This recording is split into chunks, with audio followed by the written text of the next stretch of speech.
The tunnel is narrow, but the noise beyond feels endless. Lionel Messi stands beneath stadium lights wearing Argentina's number 10 for what may be the final time on football's greatest stage. At 39, his face carries what the boy from Rosario never had: the weight of everything won and everything about to disappear. 4 years ago in Qatar, he completed the story. He lifted the World Cup, silenced every doubt, and gave Argentina the ending generations had awaited. He could have walked away with perfection, but he returned. Now, one match remains, one final, one last chance to do what legends rarely dare: win everything again. He has nothing left to prove, so why does this suddenly feel like everything? December 18th, 2022 was supposed to be the final page. For years, Lionel Messi had carried one absence through every stadium, every celebration, every argument about greatness. He had won league titles, Champions Leagues, Ballon d'Ors, and every individual honor football could offer. Yet one trophy remained beyond him, and because it was the World Cup, nothing else seemed enough. Then came Qatar. Argentina survived Saudi Arabia, the Netherlands, Croatia, and finally France in a dramatic final. Messi scored twice, converted his penalty in the shootout, and watched Gonzalo Montiel strike the kick that ended 36 years of waiting. When the trophy finally reached his hands, Messi did not look like a man discovering happiness. He looked like a man releasing pain. The boy compared with Maradona had finally escaped the comparison. The captain, once accused of failing his country, had delivered its greatest night in a generation. The photograph of him lifting the trophy became the perfect ending. Complete, untouchable, almost too beautiful to disturb. He could have stopped there. He could have left football's grandest stage as a champion, protected by that final image. But Messi was not finished, and the moment he returned, perfection became a risk. Messi's World Cup story did not begin with glory. It began with expectation. In 2006, he arrived as a teenager, slight, quiet, and already marked as the future of Argentina. He scored against Serbia and Montenegro and became the youngest Argentine to score at a World Cup. But even then, the shadow was waiting.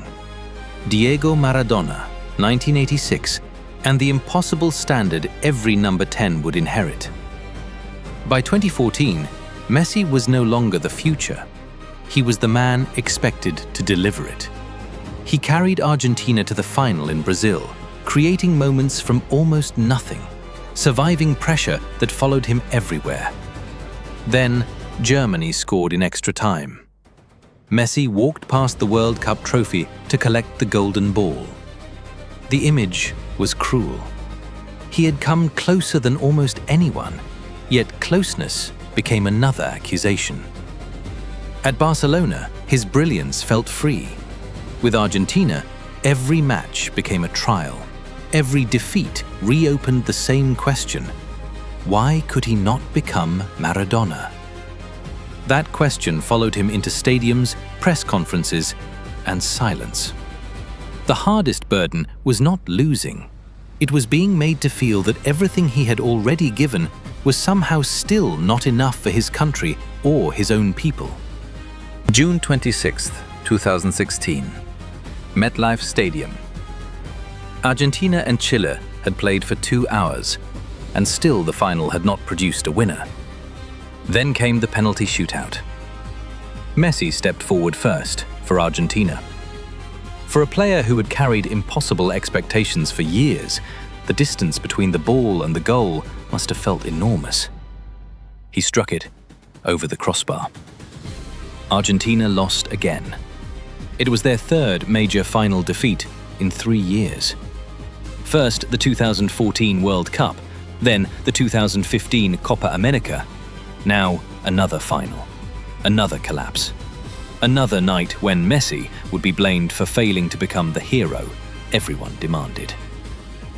After the match, he did something no one expected. He quit.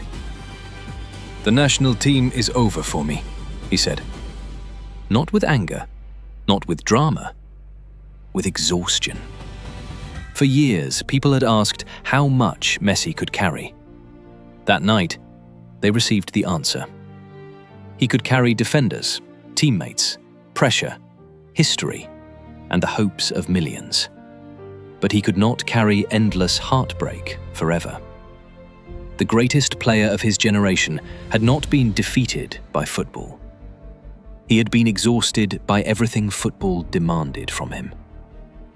And yet, somewhere beneath that pain, the story was waiting. Messi returned because walking away did not remove the love. It only revealed how deeply Argentina still lived inside him. But the player who came back was not exactly the same man who had left. For years, Messi had been asked to become another figure entirely. Argentina did not only want brilliance from him, it wanted Maradona's fire, Maradona's voice, Maradona's defiance. Every quiet expression was judged. Every defeat became proof that he did not feel enough. Then Lionel Scaloni changed the atmosphere around him. Argentina stopped building a team that waited for Messi to rescue it. Instead, Scaloni created a group willing to run for him, fight for him, and suffer with him. Rodrigo de Paul chased every loose ball. Emiliano Martinez gave the team belief in impossible moments. Ángel Di María carried his own scars. Younger players arrived not to compete with Messi's legend, but to protect it. And Messi changed too.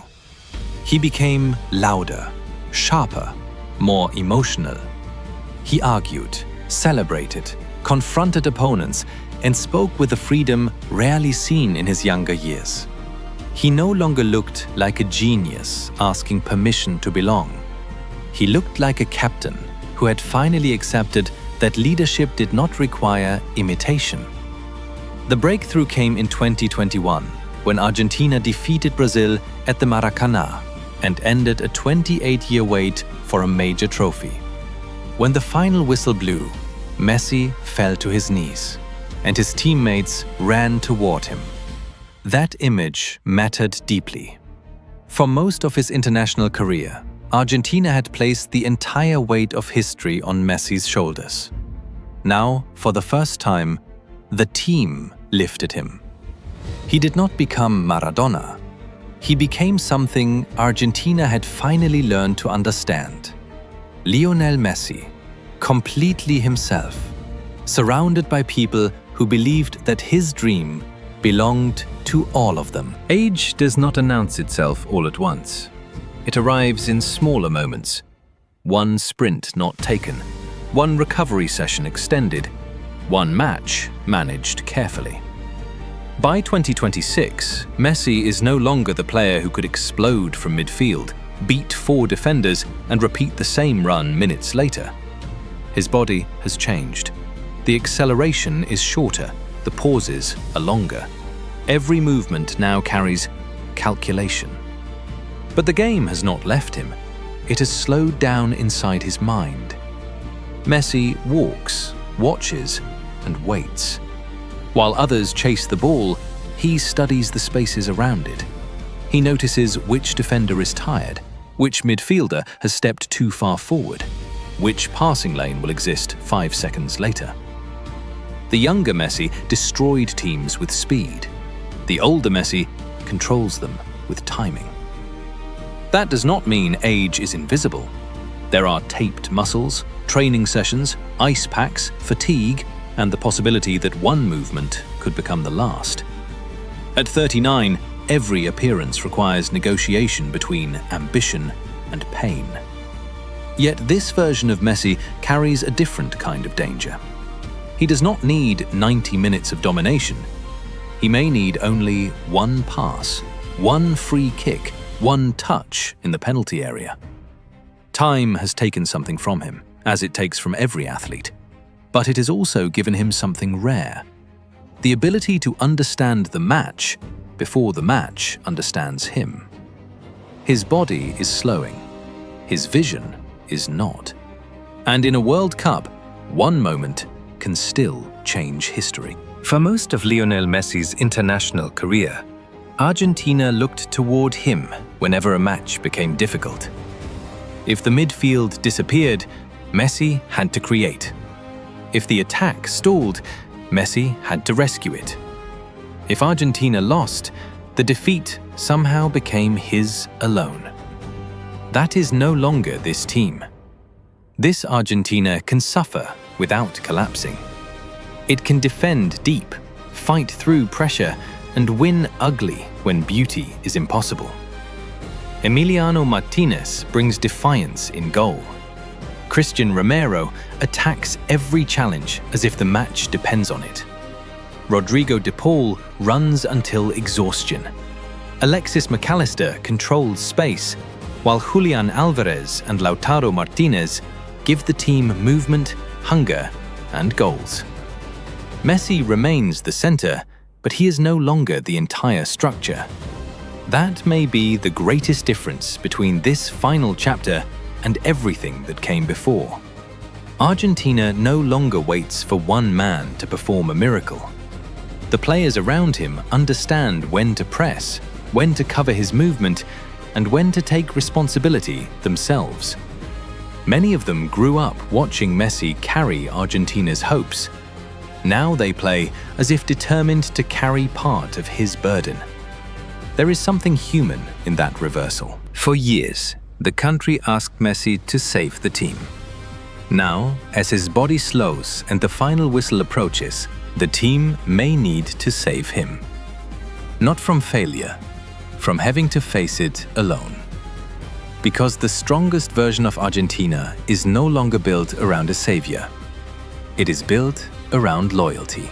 At the other end of the field stands a player who represents everything Messi once was: youth, possibility, and a future untouched by disappointment. Lamine Yamal is not simply Spain's dangerous young talent. In this story, he is the mirror, waiting for Messi at the edge of time. One is discovering how large football can become. The other already knows how heavy it can feel. Years before they could have imagined meeting in a World Cup final, Messi was photographed bathing an infant Yamal during a charity calendar shoot. At the time, it was an ordinary image. Now it feels unreal. The greatest player of one generation, holding the child who might define the next. But this is not a story about replacing Messi. No player replaces a lifetime. Yamal represents the game continuing. He runs with the fearlessness of someone not yet wounded by lost finals, public doubt, or the burden of carrying a nation for 2 decades. He attacks defenders as Messi once did, with the confidence that space will appear because he believes it should. Across from him stands a man who knows that space disappears, bodies slow, and applause eventually belongs to someone else. That is what makes this final feel larger than Argentina against Spain. It is arrival against departure, speed against memory. A teenager chasing his first great chapter against a legend approaching his last. Somewhere between them lies the entire lifespan of a football dream. And only one can leave with a trophy. What would another World Cup change? Messi has already won the argument that followed him everywhere. He has lifted the trophy, carried Argentina through pressure, and created the image that seemed to complete his career. No defeat in this final can erase Qatar. No missed chance can remove what he has already given. And yet, another victory would mean something different. It would not simply add one more medal to a collection beyond comparison. It would show that greatness can survive after its most perfect moment.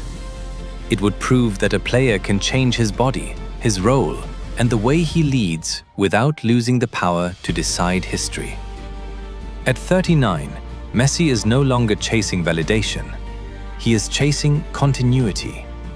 A second consecutive World Cup would place Argentina beside the rarest champions in football history. It would turn a beautiful ending into something almost impossible. An aging captain returning after glory, accepting the risk of failure, and reaching the summit again.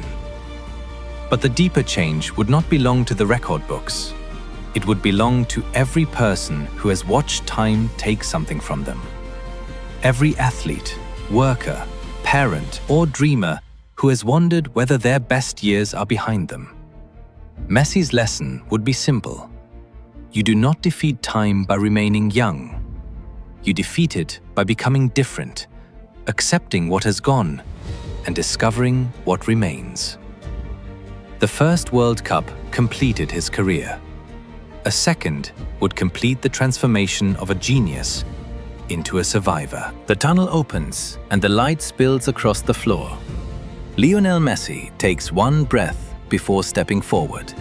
Behind him are 20 years of expectation. The teenage debut, the lost finals, the retirement, the return, the night in Qatar when everything made sense.